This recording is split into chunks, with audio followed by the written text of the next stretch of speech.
Bonjour! Aujourd'hui, je vais beaucoup me confier. Je vais vous raconter comment j'ai arrêté d'être timide, passer de timide à sociable. Ça fait longtemps que vous me la demandez et j'en ai parlé dans une de mes vidéos Grandir avec de culture. C'est la rentrée, je vais vous donner un max de courage et de force. Du coup, c'est parti! Regardez, il y a ma peluche Gucci dans le thème de la vidéo. Let's go! Posez-vous bien, mettez-vous bien, ça va être très blablabla. Mes deux personnalités, passer de timide à sociable, passer d'introverti à extraverti. Je me livre à vous. Quand j'étais petite. Je vais d'abord vous parler de mon enfance, comment j'étais, quel genre de petite fille j'étais. Parce qu'il y a pas mal d'éléments que j'ai déjà dit dans ma vidéo, mais là je vais vous raconter version plus détaillée. Timide. Déjà j'étais le profil de la meuf timide. Tu vois Hinata, c'était moi. Je sais pas lever la main en classe, je parlais jamais, sinon les gens allaient se moquer de moi. Du coup j'avais peur de parler. Dès qu'un adulte ou un mec me parlait, je devenais toute rouge. Il n'y avait pas plus timide que moi, je vous promets. Mais comment ça se fait? Parce que dites-vous que pour information, personne n'est timide à la base. C'est en fonction de l'environnement et l'entourage qui fait ce que tu deviens, qui tu es aujourd'hui, et que tu deviennes timide. Donc là, on va parler de ma période primaire-collège. La période où j'étais le plus timide et surtout les facteurs du pourquoi je suis devenue aussi timide.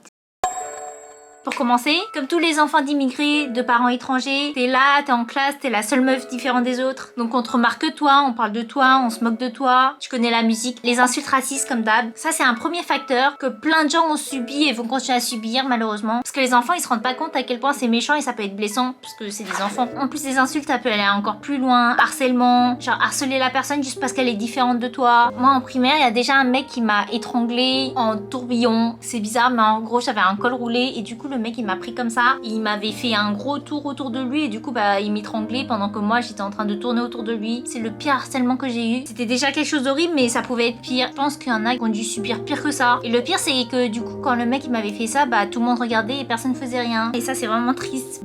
Seule chinoise de ma ville. Et en plus de ça, non seulement j'étais la seule chinoise de mon école et de ma ville, mais en plus ma mère avait un grand magasin, bazar où il y avait tout et n'importe quoi. Mon père avait un grand resto buffet à volonté. Les deux ça cartonnait de fou. Donc tout le monde de notre ville nous connaissait. On était les Chinois de notre ville en fait. Mon père il m'emmenait à l'école le matin, j'étais là, je débarquais, j'étais dans une grosse voiture Mercedes 4x4, j'attirais l'attention de tout le monde, les mecs venaient me voir. Ouah, c'est quoi cette voiture que t'as? Mais t'es trop riche! Parce que je précise, à l'époque, un mec ou un adulte qui venait me parler, je devenais toute rouge et je savais pas répondre à part des J'étais vraiment Hinata. J'aurais pu faire la meuf, ouais, regardez ma voiture, blablabla.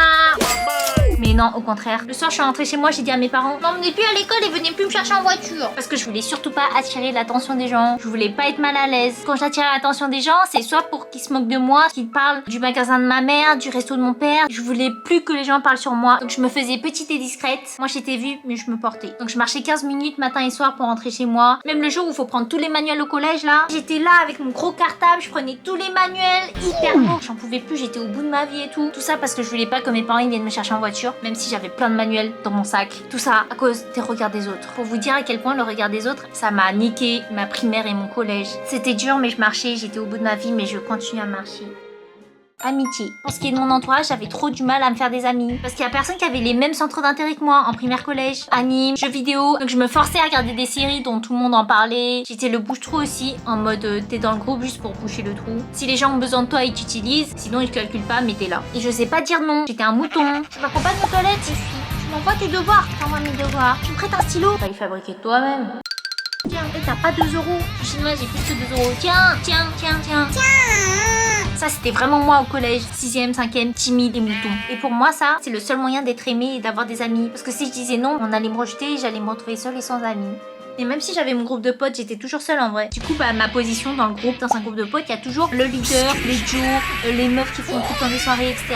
Bah, moi, j'étais celle qui était toujours exclue. J'étais toujours à l'écart quand les gens ils rigolent ou je sais pas quoi. Et ça, c'est vraiment la pire sensation du monde. Donc, quand il y avait une Renoir dans le groupe, celle avec qui je m'entendais le plus, c'était elle. Je me sentais beaucoup plus proche des Renoirs rebeux parce qu'on vivait exactement la même chose. Du coup, dans ces moments-là, quand la journée t'as eu plein d'insultes, plein de moqueries, mon seul réconfort, c'était de rentrer chez moi. Vous devez vous dire que j'ai eu des moments graves tristes, que ça a dû être trop dur et tout pour moi, mentalement, etc. Et bah figurez-vous que pas du tout. Parce qu'en fait, même si ça me faisait mal sur le moment d'être toujours à l'écart, utilisé, exclu, etc. Mentalement, je m'en foutais, ça a toujours été clean. Tout ça grâce à une seule chose. Devinette, qu'est-ce qui est jaune et qui attend? Non, c'est pas moi. Naruto qui a ton Kakashi sur le pont. Faut savoir que je suis quelqu'un, je suis trop passionnée. Quand j'aime un truc, j'aime trop, je suis trop fan. Soit j'aime pas, soit j'aime trop. Le reste, je calcule pas. Au collège, j'ai acheté plein de magazines pour avoir des posters de Naruto et les coller partout dans ma chambre. Donc mon bonheur et ce qui me rendait heureuse, c'était d'être avec ma famille, jouer à des jeux vidéo, mais surtout Naruto. C'était mon remède pour aller mieux, pour être heureuse. L'univers, l'histoire, la philosophie même de Naruto et tout, ça me faisait rêver. Quand j'étais petite, je me sentais jamais aussi bien dans ma vie que devant Naruto. Je fais clairement une déclaration là. Donc vous pouvez pas savoir à quel point ça a une place importante dans ma vie et qu'elle a changé ma façon de penser, ce que ça a créé en moi. J'ai un père absent, donc si vous voulez, Naruto c'était mon papa. Je m'identifie à Naruto parce qu'il se faisait rejeter vu qu'il était différent des autres et tout le monde se moquait de lui. Mais il combat et surmonte toutes ses épreuves, c'était devenu mon héros. Ça m'a donné envie de me dépasser, me surpasser mes défauts et c'est là que j'ai eu un déclic. À force de regarder Naruto qui va être au caquet de son village et avoir la reconnaissance de tout le monde justement, au lieu d'être rejeté et qu'on se moque de lui, là je me suis dit, moi aussi je veux être quelqu'un. Donc là qu'est-ce que j'ai pensé? Je sais pas chanter, je peux pas faire chanteuse, je suis pas belle ni grande, je peux pas faire mannequin. Donc je me suis dit quoi? Moi, Gouzou, à l'âge de 12 ans, c'est déjà ce qu'elle veut faire comme métier. Actrice. J'ai basé toute ma vie en fonction de cet objectif et la vie de rêve que je m'imaginais. Actrice à Hollywood, jouer dans un film avec Jackie Chan, jouer le rôle de sa petite fille, me battre avec lui, faire du kung-fu. Mais le plus gros problème était toujours là. Je suis timide, je suis en France. À l'époque, des Asiates à la télé, dans les films, on n'en voit jamais. Mais j'étais 100% sûre de moi. Je me voyais pas faire autre chose que ce métier-là. Et je voulais absolument être quelqu'un qui donne du courage ou inspire les autres comme je l'ai été. Donc je me suis dit, il faut que j'arrête d'être timide, il faut que j'apprenne l'anglais. Parce que je voulais jouer dans des gros films américains. J'ai commencé le théâtre pour enlever ma timidité. Et en matière, je mettais l'anglais en priorité. Pour une chinoise, tu vois, je mettais l'anglais au-dessus des maths. Du coup, c'est grâce à Naruto et les autres animes séries que je regardais à côté. Plus mon objectif de métier, actrice, qui fait que la journée, je subissais, mais je m'en foutais parce que le soir en rentrant chez moi, je savais où je voulais aller et sur quoi je devais me focaliser, même si j'avais que 12 ans. Activité. À partir du collège, j'ai fait plein d'activités à côté, donc je commençais à bouger un peu de partout. J'ai fait au total 50 théâtres, 8 ans de danse, 2 ans de hand, 1 an de dessin, 2 ans de gym GRS. Je voulais faire du piano aussi, j'étais à ça d'en faire, mais ma mère a dit ouais non, tu fais trop d'activités. Fin de collège, 3e, j'ai profité à fond, comme si c'était vraiment ma dernière année, la fin d'une aventure et tout, du coup je profitais vraiment à fond. Je commençais à mourir petit à petit et à devenir la vraie moi. C'est là qu'on arrive à mon passage au lycée, là où j'ai eu le déclic, où je suis devenue complètement à 1000% grave sociable, extravertie, grosse folle. Je quitte le collège, je rentre au lycée, qu'est-ce qui s'est passé? Changement, transition, New Gouzou. J'ai fait que attirer l'attention de tout le monde. J'en ai parlé dans ma vidéo, mais je le redis. Autodérision à fond, faire rire les gens. Je suis passée de Hinata à Naruto.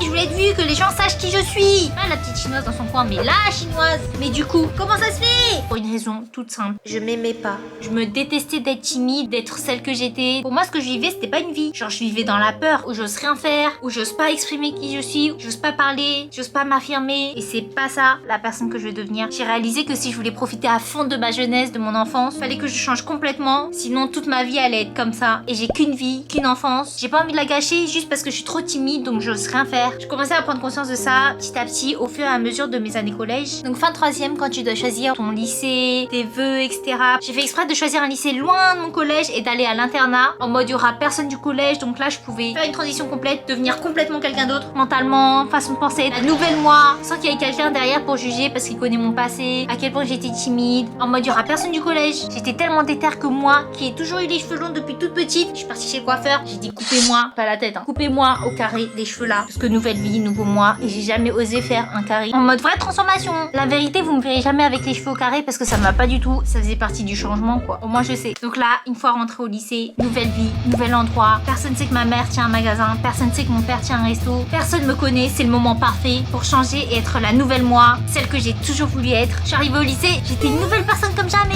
nouvelle pièce d'identité, nouveau passeport. Bon ok, ça se paraît. Donc ça c'était la première chose, la prise de conscience et d'aller à un nouvel endroit, nouvel environnement inconnu, personne me connaît ou je connais personne. Ensuite il y a eu un autre déclic qui m'a boosté encore plus et qui fait que j'ai grave pris confiance en moi. C'est un truc débile. Vous allez vous foutre de moi mais c'est trop la vérité. En gros, vous voyez j'ai les yeux bridés, mais pas trop. On voit pas trop avec les fossiles. Genre il y a une mini double paupière. Et quand j'étais petite, mes 2 yeux là, c'était pas comme ça. Celui-là il a toujours été comme ça, mais de ce côté il était pas comme ça avant. Il était bridé en mode il y avait pas de plis. Du coup bah avant j'étais pas symétrique vu que mes yeux ils étaient pas pareils. Donc je me trouvais moche et j'étais obligée de faire ça. Dès que je faisais un petit selfie au collège et tout, je prenais un peu de la tête sur le côté. Mon œil préféré c'était celui-là vu qu'il y avait un pli et pas l'autre. Du coup mon meilleur profil ça a toujours été celui-là. On a tous un meilleur profil, le mien c'est à gauche. Ça fait que j'ai toujours été complexée par mon côté droit parce que j'aimais pas mon œil. Ça m'a complexé toute mon enfance. Du coup je sais pas ce qui s'est passé, mais un beau jour, un beau matin, pendant les vacances d'été avant de rentrer au lycée, je me réveille, je me regarde devant le miroir et mon œil droit est devenu comme mon œil gauche.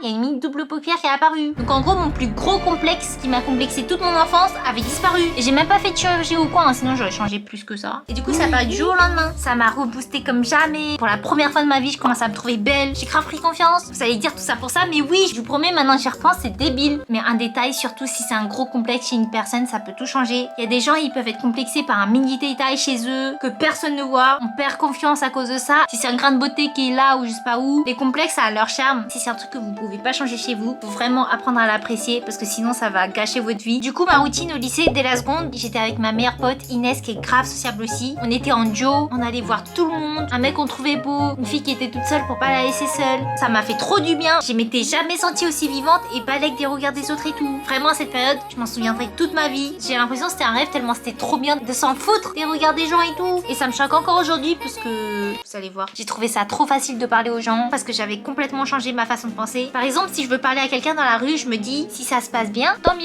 Ça se trouve on peut devenir bête de pote. Si c'est gênant, tant pis. De toute façon, on se reverra plus jamais. Même chose, tu demandes le snap du mec trop BG en face de toi à la gare. Ça fait quoi? Soit il te donne et imagine c'est l'homme de ta vie et t'as fini avec. Soit il te donne pas et c'est comme si tu l'avais pas demandé et du coup bah tu t'en fous. Le mec tu le reverras plus jamais. Ça dure 2 secondes, c'est juste sur le moment. Tu perds rien à parler à des gens, surtout si c'est des trucs positifs. Dites-vous, un compliment ça peut refaire la journée de quelqu'un. Surtout quand ils ont pas le moral, quand ils sont tristes. Donc au lycée, ma philosophie de pensée c'était, et ça l'est toujours, si j'ai peur de faire un truc, je dois le faire. Et c'est que en le faisant que je peux me surpasser. Esprit shonen. C'est comme un escalier. Si je le fais, je monte les marches et je serai encore plus haut et plus fière de moi. Je deviendrai plus vite la personne que je veux devenir, que j'aspire à être et tout. Et si je le fais pas, bah je descends les marches et je vais redevenir une merde, quelqu'un que j'aime pas. Je suis dans l'exagération, mais voilà. Mais moi je me disais toujours, si ça se passe mal, la personne, je la reverrai plus jamais de ma vie. Cette phrase là, elle a trop bien marché. Donc mes 3 années de lycée, ça a pété le feu. Je me suis trop amusée. Zéro prise de tête, entièrement moi. Je me suis fait plein d'amis. J'étais moi à 1000%. Bon, c'est pas comme si j'avais fait des trucs de ouf non plus. J'étais devenue connue dans mon lycée parce que j'étais la chinoise débile et pleine d'énergie qui fait rire tout le monde en se clashant toute seule. Et tout le monde m'a remarqué. C'est là que j'ai commencé YouTube justement avec ma première vidéo sur les Chinois. J'étais déléguée dans ma classe et tout. J'aimais bien ce rôle parce que j'aimais bien faire rire les gens et tout. Je me clashais non-stop, ça faisait rire les gens et moi j'étais en paix avec moi-même. Du coup bah tout était tranquille. Mais comme vous le savez, je suis youtubeuse. 3 années passent, je continue à sortir des vidéos. Les abonnés montent, je commence à prendre de l'ampleur. Donc cette phrase, dans tous les cas, si ça se passe mal, la personne je la reverrai plus jamais de ma vie et se retourner contre moi. Fin du lycée, le déclic introverti. Après avoir passé les 3 meilleures années de ma vie, il y a eu le déclic inverse. Je suis redevenue complètement introvertie et refermée sur moi-même. Je commence à avoir de plus en plus d'abonnés, à prendre de plus en plus d'ampleur sur ma chaîne. Donc là, je sais pas, il s'est passé quoi. Je m'étais dit 200 000 abonnés, 300 000 abonnés, c'est beaucoup là. Je commence à surveiller tout ce que je faisais, tout ce que je disais, comment je devais me comporter avec les gens dehors. Quand je sors en soirée, s'il n'y a pas des abonnés dans la soirée qui vont m'afficher si je fais ça devant tout le monde. Vraiment, j'étais devenue folle dans ma tête. J'avais l'impression d'être surveillée de partout, que tous mes faits et gestes avaient une conséquence en fonction de gouzou gouzou. Et c'est ça le problème quand tu deviens une personnalité publique. Faut assumer ce que tu fais, surtout en public. Bon, c'est pas comme si je faisais grave des bêtises ou quoi, parce que je suis sage, tu vois. Je sais pas pourquoi, mais j'ai eu un gros blocage par rapport à ça. J'ai une grosse perte de confiance en moi et je suis redevenue complètement insociable comme jamais. J'arrivais plus à parler aux gens aussi facilement et tout. Il y a plus de personne me connaît. Si c'est gênant, tant pis, on se reverra plus jamais. Non, moi je le reverrai plus jamais. Mais lui, il verra toujours ma grosse tête sur YouTube et sur les réseaux. Du coup, 2019, c'était une année très très dure. Je suis devenue complètement associable. J'allais plus voir les gens. Je me suis grave renfermée sur moi et c'était pas que à cause de ça. À côté, j'ai eu de gros problèmes de famille. J'avais plus de maison, j'ai dû déménager. Toute ma famille est séparée. Je suis éloignée de tous mes potes du lycée. J'étais vraiment dans une très très mauvaise période. Il y a tout qui était arrivé d'un coup. 2019, c'était la pire année de ma vie. Et en plus, à la fac, c'est trop dur de se faire des amis. J'en ai fait une vidéo en plus dont j'en suis trop fière. Elle date, mais n'hésitez pas à aller la voir. Fac. Après être restée 6 mois à la fac, je me suis réorientée. Je suis partie dans une école de com. Là, ça fait 1 an pile que je fais mon année sabbatique. Je suis censée reprendre ce mois-ci, en septembre. Mais j'ai oublié de me réinscrire. Dites-vous, j'ai gardé contact avec personne de mon école de com. Tellement j'étais insociable, c'est chaud. Pourtant, il y avait des gens cool et tout, mais j'avais un vrai blocage. J'étais vraiment devenue insociable, comme jamais. En 2019, la vie continue. J'ai essayé de me ressaisir en reprenant les vidéos petit à petit. J'ai sorti une de mes vidéos préférées de ma chaîne, Vivre seule. Et c'est là qu'arrive la meilleure année de ma vie. 2020, l'année du confinement qui est tombée pile à la période où je me suis dit, est-ce que je continue les cours? Parce que malheureusement, c'était encore une fois pas le domaine d'études que je voulais faire. C'est très dur de tomber sur ces études de rêve qui fait du premier coup dès le début. Donc moi, ce que je voulais, c'était faire YouTube à fond. Donc quand il y a le confinement, il y a eu les cours à distance à côté où je foutais rien et j'écoutais pas le cours. Et j'en ai profité pour faire 3 choses. Vidéo YouTube à fond, même si j'étais pas régulière, mais j'ai essayé. Sport, les challenges Chloé Ting, Pamela, tu connais. Je suis quelqu'un, j'ai trop besoin de bouger. Je peux pas rester toute la journée assis chez moi, c'est horrible. Et pour finir, introspection. J'ai fait une grosse introspection. J'ai trop kiffé. J'ai demandé à mes proches mes qualités, mes défauts, pour que je travaille dessus, ce que je voulais faire de ma vie. C'est la période où j'ai découvert tout ce qui est développement perso et j'ai trop kiffé. J'ai commencé à lire des livres, j'avais une trop bonne routine, je me levais à 5h du matin, etc.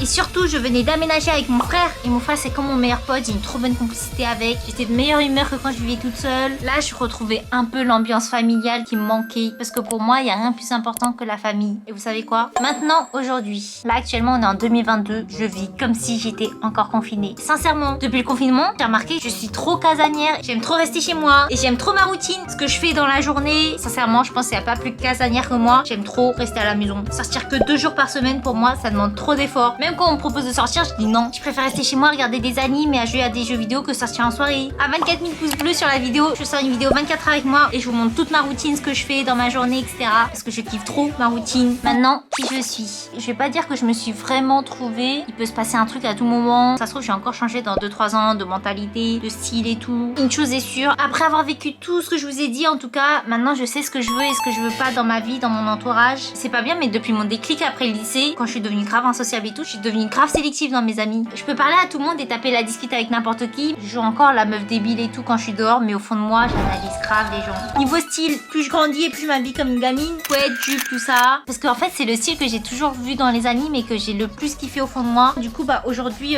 j'hésite pas à m'habiller comme ça. Encore plus si ça peut aider des gens à faire des couettes aussi, à s'habiller en jupe. Le test. Êtes-vous introverti ou extraverti? Je sais pas si vous avez vu le test qui est grave passé sur TikTok. Suivez-moi sur TikTok, j'ai beaucoup posté dessus. Si vous êtes tout seul et que vous êtes tout le temps fatigué, mais que vous avez besoin d'être dehors avec les autres pour avoir de l'énergie, vous êtes extraverti. Mais si vous êtes dehors et que vous avez besoin de rentrer chez vous et d'être seul pour recharger votre énergie, vous êtes introverti. De dehors, on croit que je suis extraverti parce que quand je sors, je donne toute mon énergie. Justement parce que je sors jamais de base. Donc après, quand je rentre chez moi, je suis épuisée et je suis au bout de ma vie. Je reste au lit 2 jours de suite, je fais des siestes et tout tellement je suis KO. Du coup, au fond de moi, je pense que je suis plus introvertie. En plus, j'aime bien être seule. Si je sors trop dans la semaine et tout, je vais cramer, je vais grave péter un câble et je vais trop vouloir me reposer chez moi et tout à chaque fois. Mais j'aime trop me promener seule, rester seule. Même manger seule aussi, ça me fait rien. Aussi, grosse question, est-ce que vous, ça vous gêne de manger seule en public et tout? Parce que moi, ça me fait plus rien. Avec tout ce que j'ai vécu, je comprends trop les gens, comment ils fonctionnent maintenant. Pourquoi ils font ça? Pourquoi ils agissent comme ça? Quand ils me disent qu'ils osent pas faire ci, faire ça, qu'ils osent toujours pas faire des trucs tout simples, ça me donne encore plus envie de les aider, de vous aider. Du coup, j'espère sincèrement que cette vidéo a pu aider certains d'entre vous, a pu vous ouvrir les yeux sur certaines choses, à débloquer des portes, des niveaux, des escaliers, les marches vers la vraie personne que vous voulez devenir. Moi, j'ai de la chance, grâce à Naruto, j'ai l'esprit shonen depuis toute petite. Conclusion!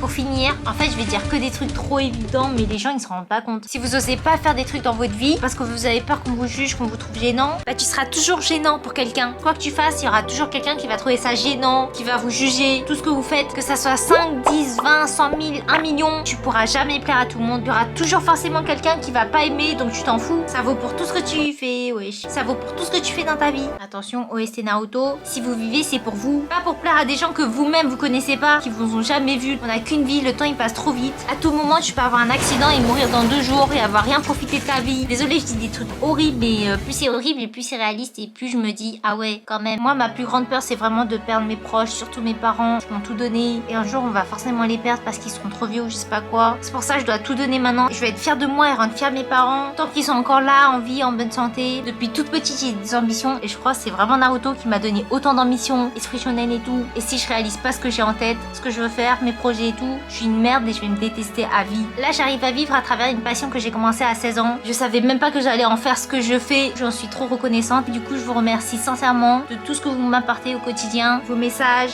En fait, je crois que j'ai pas dit, mais genre, du coup, j'ai pas continué le théâtre. J'ai réalisé que j'aimais pas. Au théâtre, on me forçait à faire des trucs, jouer comme ça, interpréter comme ça. Que moi, je trouvais ça pas ouf. Et ce que moi, je voyais et que je trouvais c'était le mieux, bah, j'ai pu le faire à travers mes vidéos YouTube. C'est pour ça que quand j'ai commencé les vidéos YouTube, j'ai réalisé à quel point, mais c'est trop bien. Je faisais des mises en scène, je faisais des rôles et tout. Je fais tout ce que je veux comme je veux. Les plans, les rôles. Je crois que c'est plus réalisateur que je voulais faire au fond de moi. En fait, actrice, c'est pour le fait d'être vue et d'avoir un rôle, d'être quelqu'un et tout. Mais réalisateur, c'est vraiment le truc de créer et tout. Je veux absolument créer quelque chose. Créer un gros truc et inspirer plein de gens à travers ton histoire. L'histoire que tu crées, genre c'est tellement ouf. Et ben voilà. Dans la vie, on se prend trop la tête pour rien. On vit qu'une fois. Il y aura toujours des gens pour parler sur vous. Restez focus sur où vous voulez aller. Ceux qui savent toujours pas ce qu'ils veulent faire, c'est pas un problème. Faut essayer plusieurs choses et vous finirez par trouver. Du coup, voilà, j'ai vraiment tout dit. J'ai passé grave du temps. Je sais pas combien de temps la vidéo elle va durer. J'ai envie d'un bébé petit là. En vrai, il est tard. Faut que j'aille dormir. Je me suis confiée comme jamais. J'aime pas trop faire des vidéos comme ça où je me confie de fou. Je préfère en parler en live ou sur Insta, en story et tout. Comme ça, je vois directement vos échanges et tout. Là, c'est juste une vidéo où je me confie. C'est une vidéo rare que vous avez là. Mais en tout cas, j'espère sincèrement qu'elle a vraiment pu aider certains d'entre vous. Restez-moi en 2019. Surtout que c'est la rentrée en ce moment, c'est comme un nouveau départ. En tout cas, je vous envoie beaucoup de force. Bonne rentrée à tous. N'oubliez pas 24 000 pouces bleus sur cette vidéo et vous aurez une vidéo 24 heures avec moi. Sur ce, moi je vais vous laisser, je vais aller dormir. Suivez-moi sur Insta et TikTok, je vais beaucoup poster. Abonnez-vous, ça va bombarder plein de vidéos. Activez la cloche et pour l'esprit Chanel, regardez Naruto. Bonjour. Merci d'avoir regardé ma vidéo. Petite annonce, je cherche un ou une assistante et un monteur pour m'accompagner sur mes prochaines vidéos qui vont sortir. C'est assez urgent. Envoyez-moi un mail à cette adresse et on se voit la semaine prochaine. Bisous.